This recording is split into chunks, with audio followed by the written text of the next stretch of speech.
अस्सलाम वालेकुम friends, my name is Umair और आप देख रहे हैं ट्रेड एंड ग्रो रिच। आज का टॉपिक बहुत ही इंटरेस्टिंग होने वाला है। बहुत ही सिंपल सी चीज़ है, लेकिन बहुत ही इम्पॉर्टेंट चीज़ है। आपने अगर SMC smart money concept trade की है कभी, या आपने स्मार्ट मनी कॉन्सेप्ट के बारे में सुना है, तो आपने फेयर वैल्यू गैप के बारे में लाजमी सुना होगा। Believe me guys, this is the most important thing in smart money concept. Fair value gap अगर आपको सही से ट्रेड करने आ जाएं और आपको देखने आ जाएं, तो आप अपने ट्रेडिंग को बहुत ही अमेजिंग लेवल पे लेके जा सकते हैं। क्योंकि ऑर्डर ब्लॉक्स को अगर आप ट्रेड कर रहे हैं, उसके लिए भी आपको फेयर वैल्यू गैप चाहिए। Fair value gap itself alone भी ट्रेड किए जा सकते हैं। आपने बहुत दफ़ा देखा होगा कि ऑर्डर ब्लॉक तक प्राइस आती ही नहीं है, फेयर वैल्यू गैप से ही प्राइस जो है वो बाउंस कर जाती है और आपको बड़ी अच्छी ट्रेड्स मिल सकती हैं अगर आपको फेयर वैल्यू गैप सही से आइडेंटिफाई करना आता है। तो आज हम इस वीडियो में देखेंगे कि हमें किस तरह के फेयर वैल्यू गैप्स ट्रेड करने चाहिए, फेयर वैल्यू गैप्स क्या होता है, ठीक है, और उसको हम इजीली जो है आइडेंटिफाई किस तरह कर सकते हैं। इसको आइडेंटिफाई करना बहुत ही इजी है। आप इस वीडियो को देखेंगे तो आपको दोबारा कोई फेयर वैल्यू गैप की वीडियो नहीं देखनी पड़ेगी। इतना ईजी तरीके से मैं कोशिश करूँगा कि आपको मैं इसको एक्सप्लेन कर सकूँ। तो चलिए स्टार्ट करते हैं।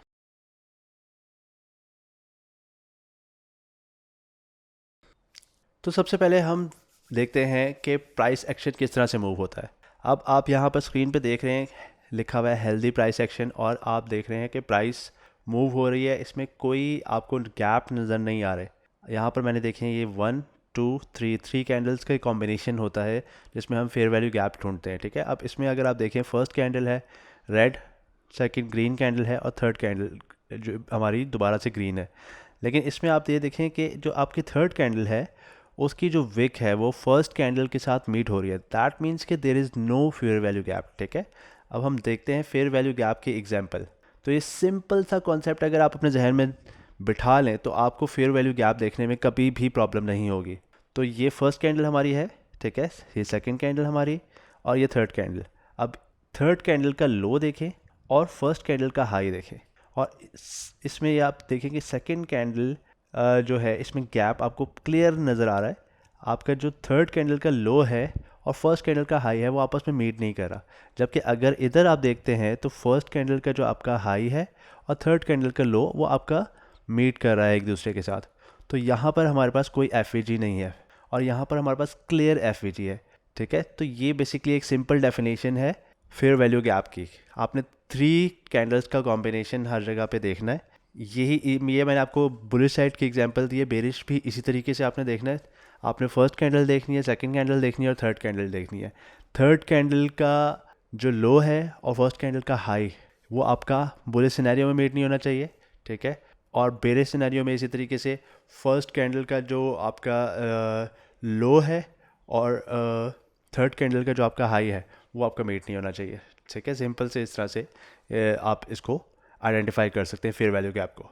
तो चलिए चार्ट पे चलते हैं और कुछ एग्जांपल्स देखते हैं। तो ये देखें, यहाँ पर हमारे पास एक बहुत ही इजी सी एग्जांपल है। जैसे कि मैंने आपको पहले एक्सप्लेन किया था कि हमने 3 कैंडल्स का कॉम्बिनेशन देखना है, ठीक है। तो ये जो हमारी रेड कैंडल है या ब्लू कैंडल, जो मेरे चार्ट पे ब्लू है इस वक्त, तो इसका हमने लो मार्क कर लिया, ठीक है। और ये एक हमारी ये सेकंड कैंडल हो गई और इसका जो थर्ड कैंडल है उसका हमने हाई मार्क कर लिया। अब आप देख सकते हैं इसमें गैप आपको क्लियरली नज़र आ रहा है, ठीक है।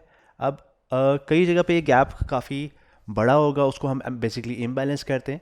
और जब ये नॉर्मल एक छोटा गैप होगा या नॉर्मल गैप होगा तो ये हमारा फेयर वैल्यू गैप कहलाता है। इम्बैलेंस और फेयर वैल्यू गैप में जस्ट ये डिफरेंस है। इम्बैलेंस भी कहलाता है और फेयर वैल्यू गैप भी कहलाता है। सेम चीज़ है, इसमें कोई इतना ख़ास डिफरेंस नहीं है और ये दोनों चीज़ें काम करती हैं, ठीक है। अगर इम्बैलेंस है, अगर बड़ा गैप है, तो उसमें आप क्या कर सकते हैं कि उसको 50% मार्क कर सकते हैं। लाइक अगर अगर हमारे पास ज़्यादा ये बड़ा होता तो मैं इसको क्या करता कि यहाँ पे इस तरह से रेक्टेंगल के थ्रू उसको मार्क कर लेता, और इसकी जो 50% वैल्यू आ रही है यहाँ पर, ये जगह जो आ रही है 50% वैल्यू, इसके ऊपर मैं अपनी एंट्री लगाता और यहाँ इसके ऊपर स्टॉप लॉस लगा सकता था या इस कैंडल के ऊपर स्टॉप लॉस लगा सकता था, ठीक है। लेकिन अच्छा, जब फेयर वैल्यू गैप है और साथ में हमारे पास ऑर्डर ब्लॉक भी है, ठीक है, तो हमारा क्या होना चाहिए, हमारा जो मेन स्टॉप लॉस होना चाहिए ये बेसिकली हमने आइडेंटिफाई किया है कि ये हमारे पास फेयर वैल्यू गैप है, ठीक है। अब ये फेयर वैल्यू गैप है तो हमारी एंट्री यहाँ पे फेयर वैल्यू गैप पे हो सकती है, और आपका जो सबसे अच्छा फेयर वैल्यू गैप काम करेगा वो लेग्स के पास करेगा जहाँ से एक बड़ी मूव स्टार्ट हुई है, ठीक है। तो ये हमारी लेग है, यहाँ पर हमने बेसिकली स्टॉप लॉस लगा लिया, और हम देखते हैं इसको एग्जांपल को कि ये किस तरह से ट्रेड प्ले आउट होती है, हमारा एंट्री तक आती है, फेल होती है कि नहीं होती। आ रही है, स्लो स्लो आ रही है हमारी एंट्री की तरफ, और ये देखें ये कितने इजीली इसने बेसिकली इसको टैप किया है, फेयर वैल्यू गैप का थोड़ा सा इससे ऊपर गया है, और ऑर्डर ब्लॉक को भी टैप किया है, और आपको एक काफ़ी अच्छी बड़ी मूव देखने को मिली है, ठीक है। तो ये फेयर वैल्यू गैप का कॉन्सेप्ट बहुत ही ज़्यादा इम्पॉर्टेंट है। आपको स्मार्ट मनी कॉन्सेप्ट अगर आपने ट्रेड करने हैं तो आपको फेयर वैल्यू गैप लाजमी लाजमी लाजमी सीखना है। ऑर्डर ब्लॉक्स अगर आपने ट्रेड करना है, सपोर्ट रेजिस्टेंस ट्रेड करना है, हर चीज़ के लिए फेयर वैल्यू गैप देखना बहुत इंपॉर्टेंट है, ठीक है। मैं काफ़ी टाइम से स्मार्ट मनी कॉन्सेप्ट्स को ट्रेड कर रहा हूँ, मैं आपको अपने एक्सपीरियंस से बता रहा हूँ कि fair value gap is the most important thing ये स्मार्ट मनी कॉन्सेप्ट्स, ठीक है। तो अब कुछ बुलिश एग्जांपल जो है वो भी देखते हैं हम। तो ये देखिए, ये हमारे पास एक बुलिश एग्जांपल आ गई। ये हमारे पास ऑर्डर ब्लॉक है, ठीक है। फर्स्ट हमारी कैंडल ऑर्डर ब्लॉक भी है, और हमारी फर्स्ट कैंडल यहाँ पर हो गई। ये हमारी सेकंड कैंडल जो है ये वाली है, और थर्ड कैंडल हमारी ये है। अब आप क्लियरली देख सकते हैं कि फर्स्ट कैंडल और थर्ड कैंडल के दरमियान गैप है, ठीक है। ये हमने गैप मार्क कर दिया। स्टॉप लॉस हमारा जो है इस लेग के पास होगा। बेसिकली लेग जब भी मैं लेग की बात कर रहा हूँ ना, तो मैं लेग उसको कहता हूँ जहाँ से मूवमेंट स्टार्ट हो रही है, ठीक है। तो उसमें आप मैं आपको एक लेग के ऊपर स्पेशली जो है ना एक वीडियो भी बना दूंगा डेडिकेटेड, ताकि आपको थोड़ी सी मेरी टर्मिनोलॉजी समझने में आसानी हो जाए। तो सिंपली हमने लेग को मार्क किया, यहाँ पर ये हमारा स्टॉप लॉस है, ये हमारी एंट्री होगी फिर वैल्यू गैप के ऊपर, और 1:2 1:3 हम यहाँ से टारगेट इजीली जो है वो अचीव कर सकते हैं। हम सिंपली यहाँ पर 1:2 का टारगेट रखते हैं।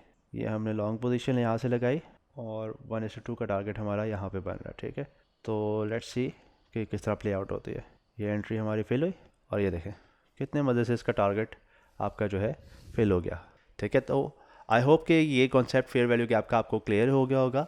अगर आपको वीडियो पसंद आई है तो लाइक कीजिएगा, शेयर कीजिएगा, और कमेंट में अपनी ओपिनियन लाजमी दीजिएगा। मैं इस तरह की इंफॉर्मेटिव वीडियोज़ आपके लिए लाता रहूँगा। टेक केयर, थैंक यू, अल्लाह हाफिज़।